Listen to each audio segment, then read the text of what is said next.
प्रशासन सरकार हमसे क्या चाहती है? करोड़ों अरबों रुपए टैक्स हम देते हैं, वो पैसा कहां जाता है? सरकार की जिम्मेवारी नहीं है। सरकार ने हाउस टैक्स भी ले लिया, नया एक फंडा लगा दिया, ट्रेड टैक्स जो भ्रष्टाचार का अड्डा है वो नया और लगा दिया। जीएसटी जिन वस्तुओं 5% टैक्स था उस पर 18-28% लगा दिया। जिन वस्तुओं टैक्स नहीं था, कपड़ा चीनी जिंदगी में, खाद पर, खेती में उपयोग उन पर आपने टैक्स लगा दिया। इनकम टैक्स 30% आप ले रहे हो, और मतलब एक्साइज ड्यूटी आप ले रहे हो, तो भी आपका पेट नहीं भरता। आपको तुम सारा चीज अगर व्यापारी ने करना है तो आप छोड़ जाओ, इस्तीफा दे जाओ, हम संभाल लेंगे, हमारी टीम संभालेगी, व्यापार मंडल अपना संभालेगा। ये बात हुई, हर चीज के लिए व्यापारी करेगा। आपकी जिम्मेवारी बनती है पुलिस प्रशासन की, नगर निगम की, पूरे जगह सीसीटीवी कैमरे हर पौध पर लगाए। दुकानदार तो भी तरफ से करता ही है, मैंने मेरी जरूरत होगी मैं मेरे मकान पे मिलाऊंगा, मेरी जरूरत होगी मैं दुकान पे मिलाऊंगा। उसमें प्रशासन की क्या है? प्रशासन की जिम्मेवारी बनती है हर रोड के ऊपर, हर चौक पर सीसीटीवी कैमरे होने चाहिए, पुलिस पैदल गश्त होनी चाहिए, पीसीआर की गाड़ियां होनी चाहिए, मोटरसाइकिल राइडर होनी चाहिए। सरकार प्रशासन अपनी जिम्मेवारी से भागती है। हर चीज के लिए लाओ व्यापारी, चंदा चाहिए लाओ व्यापारी, माल चाहिए लाओ व्यापारी, क्या दिखाने लाओ व्यापारी, खाने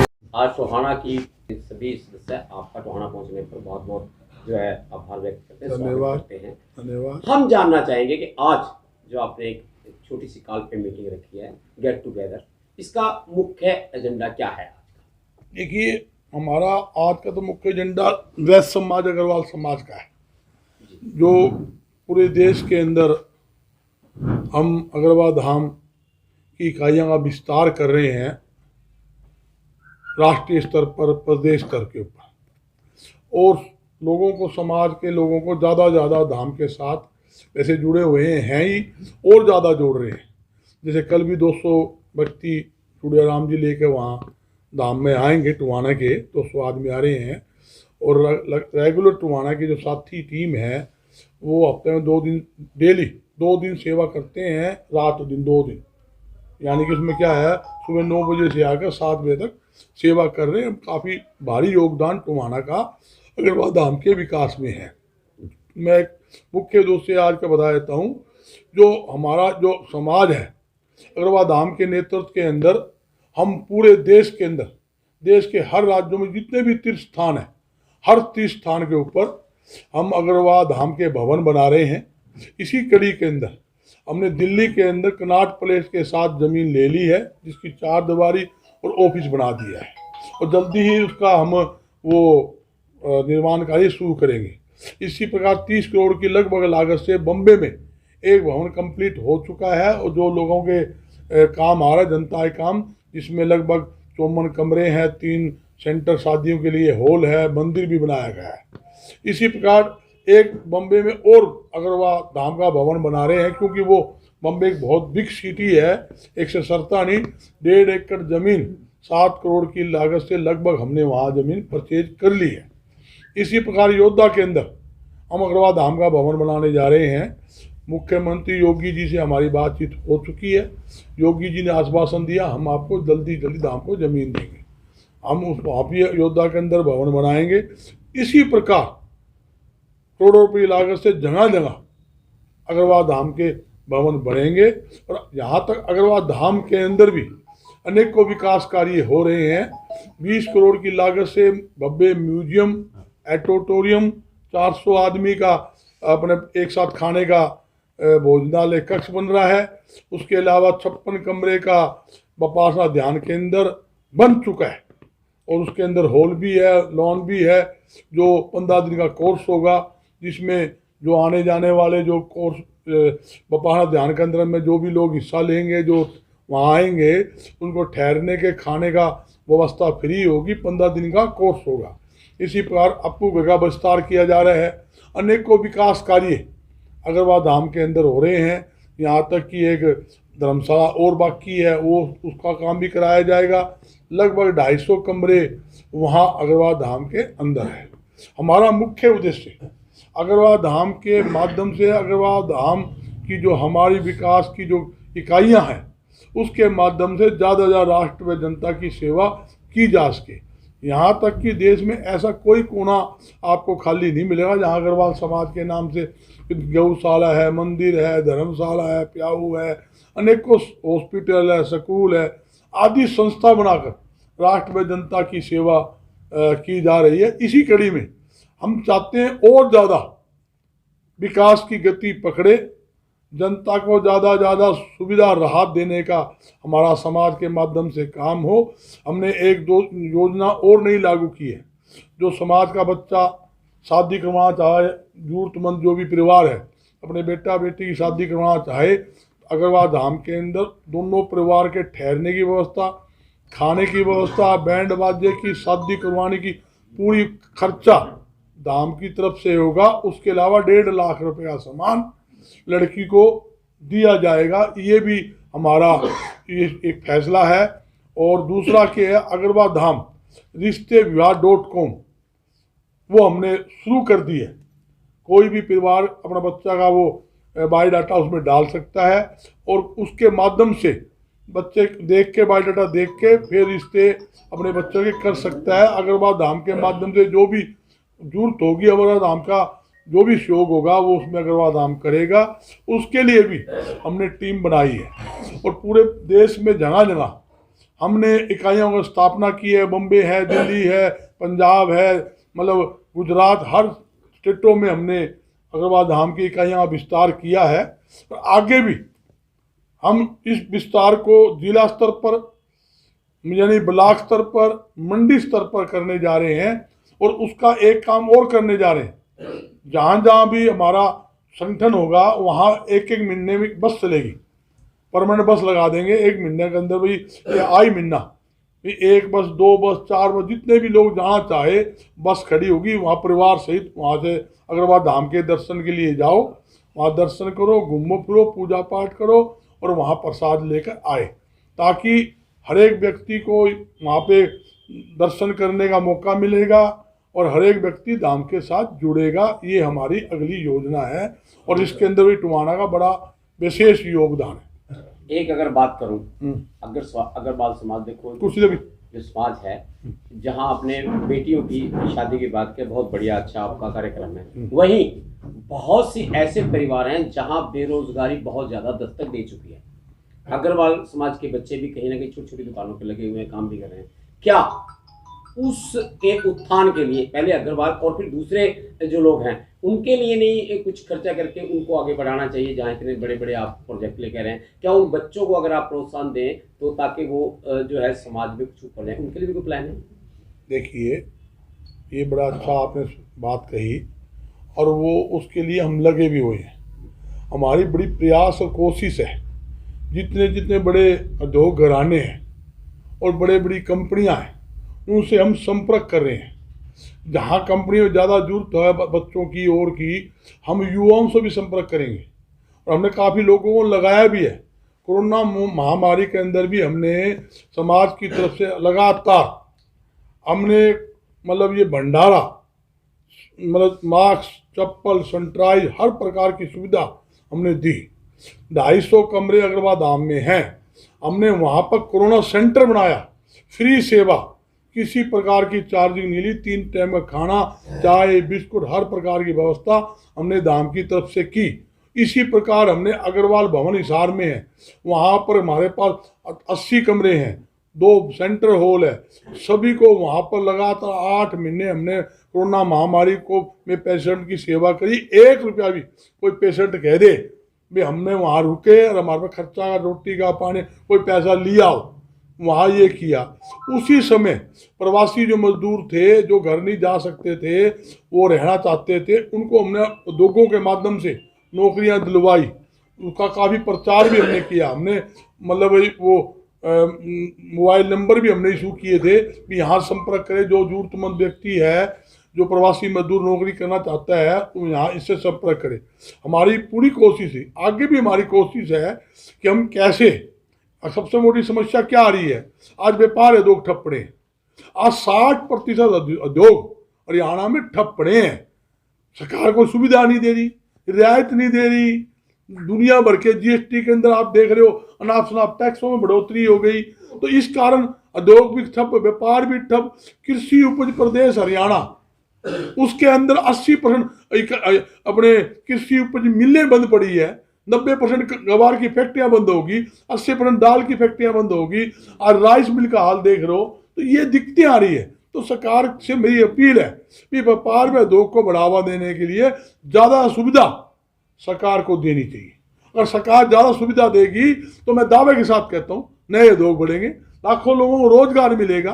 जब भी तो रोजगार मिलेगा, हम किससे संपर्क करें? जिसकी फैक्ट्री बंद पड़ी, वो मेरे पास 500 आदमी थी, मेरी फैक्ट्री बंद होगी, वो 500 आदमी पहले ही बेरोजगार हो गए, नए कहाँ से देंगे? सरकार कहती 75% हम उद्योग के माध्यम से रोजगार देंगे। बड़ी अच्छी बात है, हम भी तैयार है। पर यूँ तो बता दो उद्योग बढ़ाओगे कैसे? आपने उद्योग के लिए क्या पॉलिसी बनाई? आपने ये तो कह दिया युवाओं को बरगाने के लिए 75% युवाओं को रोजगार देंगे। अरे तुम कैसे दोगे ये बताओ? जब उद्योगों को छूट आपने दी नहीं, उद्योगों को बढ़ावा देने की योजना आपने बनाई नहीं, ना तो उद्योगों के लिए सस्ती जमीन दे रहे हो आप, ना व्यापारी उद्योगपतियों बिजली के बिलों में सब्सिडी दे रहे हो।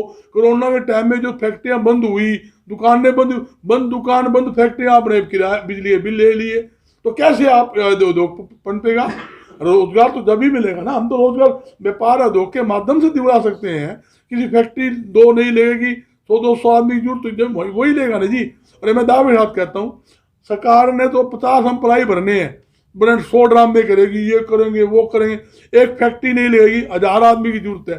उसने कोई किसी पार की जरूरत नहीं, एक ऐड निकालेगा भी मेरे फैक्ट्री के अंदर फलाने आदमी इस पोस्ट की जरूरत है 1 मिनट में भर लेगा 1000 आदमी। क्यों? उसे फैक्ट्री लानी। तो ये जरूरी है सरकार को भी व्यापारी व उद्योगपतियों को सजा सुविधा दे, राहत दे, सब्सिडी दे, उद्योग लगाने सस्ती जमीन दे। जब भी तो उद्योग लगेंगे, जब भी तो बेरोजगारी कम होगी, खत्म होगी। प्रधान जी, 3 कृषि कानून के विरोध में खड़ी। देखो, किसान आंदोलन के साथ तो हम भी यहाँ पूरा हमारा समर्थन है, पूरा सहयोग है। मेरी प्रधानमंत्री जी से अपील है, जिद छोड़ के 3 कृषि कानून को वापस ले ले और चौथा कानून बनाए। और चौथा कानून में किसान प्रतिनिधियों को, आड़तियों को, दोनों को बुलाकर उनसे राय करके बनाने, कोई दिक्कत नहीं, जो देश के हित में हो। जब किसान नहीं चाहता, आड़ती नहीं चाहता भी ये कृषि कानून ना बने, तो क्यों जबरन सरकार थोपना चाहती है? ये एक चिंता का विषय है। आप ये देखिए, जब देश का जो प्रधानमंत्री होता है, देश का राजा होता है, उसे प्रजा की तरफ देखना चाहिए, देश के आम नागरिक की तरफ देखना चाहिए। जब आप प्राइवेट मंडियां बना दोगे, सरकारी मंडियां बंद हो जाएगी। ये सरकारी मंडियां बंद हो जाएगी तो किसान की फसल एमएसपी पे कौन खरीदेगा? आप, मैं एक दावे के साथ कहता हूं, आप पूरे देश की मंडियों में तसल्ली कर लो। जब से कृषि कानून आए तब से आप मंडियां तसल्ली कर लो, मंडी दुकान की कीमत आधी होगी। क्यों होगी? बोला भाई तो कृषि कानूनों में मंडियां बंद होगी। तो यह दिक्कत है। प्रधानमंत्री को सोचना चाहिए, किसानों से बुलाकर बातचीत करके इस समस्या का तुरंत समाधान करना चाहिए। ये भी हमारे परिवार का हिस्सा है। किसान हमारा परिवार है, परिवार का हिस्सा है। इस कड़ाके की ठंड में बैठे, गर्मी आ गई, ये उसमें बैठेंगे तो कितने लोगों की जान की कुर्बानियां हो चुकी। ये अच्छी बात नहीं है। अपना तानाशाही रवैया छोड़ के उनसे बातचीत करके समस्या का समाधान करें, ये मेरी उनसे अपील है। और जहाँ तक समाज की बात है, मैं साफ तौर पे कहता हूँ, समाज, हमारा मुख्य उद्देश्य समाज को आगे लाकर, व्यापारियों को आगे लाकर जनता की सेवा करना, लोगों को ज़्यादा सुविधा दिलाना, रिहाई दिलाना। और मैं कहना चाहूँगा, चूड़ियाराम जी हमारे राष्ट्रीय महासचिव है, ये भी रात दिन पूरी सेवा, हर प्रकार की सेवा दे रहे हैं। और दूसरी बात, जो आज मेरा आने का मुख्य उद्देश्य था कि हमने यहाँ इकाई की स्थापना करनी है, टुवाड़ा इकाई का। तो मेरी चूड़ियाराम जी सब साथियों से बातचीत हुई थी। रमेश गोयल जी जो हमारे भाई अग्रवाल समाज के भी प्रधान है और व्यापार मंडल का भी साथी, अच्छी सेवा कर रहा है। सभी साथियों का 2 महीने से एक ही बात आती, रमेश जी को बनाओ जी। रमेश जी बोलो आप आओगे तो बनूंगा, मेरे को यहाँ आकर एक पब्लिकली कह के जाओ। तो भाई साहब की, भाइयों के सहयोग से रमेश गोयल को यहाँ टुवाड़ा इकाई का अग्रवाल धाम अग्रवाल विकास ट्रस्ट का प्रधान बनाया जाता है। बाकी जो टीम का गठन जो करेंगे, चूड़ियाराम जी बैठे, हमारे गोयल साहब, बाकी सारे साथियों का, सारे साथी बैठे, मिलजुल कर जल्दी ही हम आपको एक हफ्ते के अंदर टीम का गठन करके घोषणा कर दी जाएगी। आज ये फैसला और लिया। प्रधान जी, आप प्रदेश अध्यक्ष के नाते हैं, तो आजकल टोहाना के अंदर या पूरे हरियाणा के अंदर चोरियां काफी बढ़ रही हैं। ये तो लाइन ऑर्डर तो है ही नहीं ना। हरियाणा में नरवाना में 8,85,000 रुपये हमारा नरवाना अनाज मंडी का प्रधान था, उसके भाई के खोस लिए, फायरिंग भी हुई। तो देखो, मेरी सरकार से अपील है, सरकार की जुआनी बनती है लाइन ऑर्डर को ठीक करना, कानून व्यवस्था में सुधार करना।